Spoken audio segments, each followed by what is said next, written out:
Hello guys, നമ്മുടെ Sharjah parking ടൈമിൽ മാറ്റങ്ങൾ വന്നത് നിങ്ങൾ അറിഞ്ഞിട്ടുണ്ടാവുമല്ലോ അല്ലേ? അറിഞ്ഞിട്ടില്ലെങ്കിൽ നിങ്ങൾക്കുള്ള ഇതാണ് ഈ അപ്ഡേറ്റ്. ഷാർജ പാർക്കിംഗ് ടൈമിൽ ചെറിയ മാറ്റം വന്നിരിക്കുകയാണ്. അതായത് സാധാരണ ഷാർജയിൽ കാണുന്ന ഈ ഒരു യെല്ലോ ബോർഡ് വെച്ചുള്ള പാർക്കിംഗ് ടൈം രാവിലെ 8 മുതൽ രാത്രി 10 വരെയാണ് നമുക്ക് പെയ്ഡ് പാർക്കിംഗ് ഉണ്ടായിരുന്നത്. അത് കഴിഞ്ഞ ശേഷം അത് ഫ്രീ ആണ്.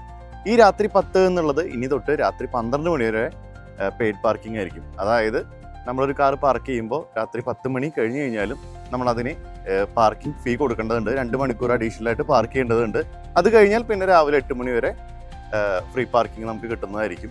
അപ്പോൾ പാർക്കിങ്ങിന് ഫൈൻ മേടിച്ച് കൂട്ടണ്ട. ഈ ഒരു അപ്ഡേറ്റ് പ്രത്യേകം ശ്രദ്ധിക്കുക. ഇത് നിലവിൽ വരുന്നത് 2026 ജൂലൈ 1 തീയതി മുതലാണ്. അപ്പോൾ അതുവരെയുള്ള പാർക്കിങ്ങുകൾ നോർമൽ രാത്രി 10 വരെയാണ്, 10 മണി വരെയാണ് വരുന്നത്. അപ്പോൾ ഈ ഒരു അപ്ഡേറ്റ് നിങ്ങൾ ശ്രദ്ധിക്കുക. ഇത് എവിടെയൊക്കെയാണ് അപ്ലിക്കബിൾ ആയിട്ടുള്ളതെന്ന് പറഞ്ഞാൽ ഷാർജ സിറ്റിയിൽ, ഓർഫക്കാനിൽ, അൽദയിൽ, കൽബയിൽ, ഈ ഒരു ഏരിയയിലൊക്കെയാണ് ഈ ഒരു പാർക്കിംഗ് ടൈമിൽ അപ്ഡേറ്റ് വന്നിട്ടുള്ളത്. അപ്പം നിങ്ങൾ ശ്രദ്ധിക്കുക. നിങ്ങളുടെ ഫ്രണ്ട്സ്, ട്രാവൽ ചെയ്യുന്ന ഇവർ, കാറ് ഷാർജയിൽ പാർക്ക് ചെയ്യുന്നവർ, ഇവർക്കൊക്കെ ഈ ഒരു അപ്ഡേറ്റ് ഷെയർ ചെയ്ത് കൊടുക്കുക.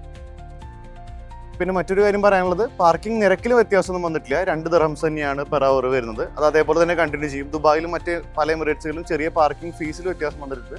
അതൊന്നും ഷാർജയിലില്ല. സെയിം 2 രൂപ തന്നെയായിരിക്കും വരാം. പിന്നെ ബ്ലൂ ബോർഡ് വെച്ചിട്ടുള്ള ഏരിയയിലൊക്കെ നമുക്ക് രാത്രി ഓൾറെഡി 12 മണി വരെ പെയ്ഡ് പാർക്കിംഗ് തന്നെയാണ്. അത് അതുപോലെ തന്നെ കണ്ടിന്യൂ ചെയ്യും. ഈ യെല്ലോ ബോർഡ് നോർമൽ കാണുന്ന ഏരിയയിൽ മാത്രമാണ് ഈ ഒരു അപ്ഡേറ്റ് വന്നിട്ടുള്ളത്.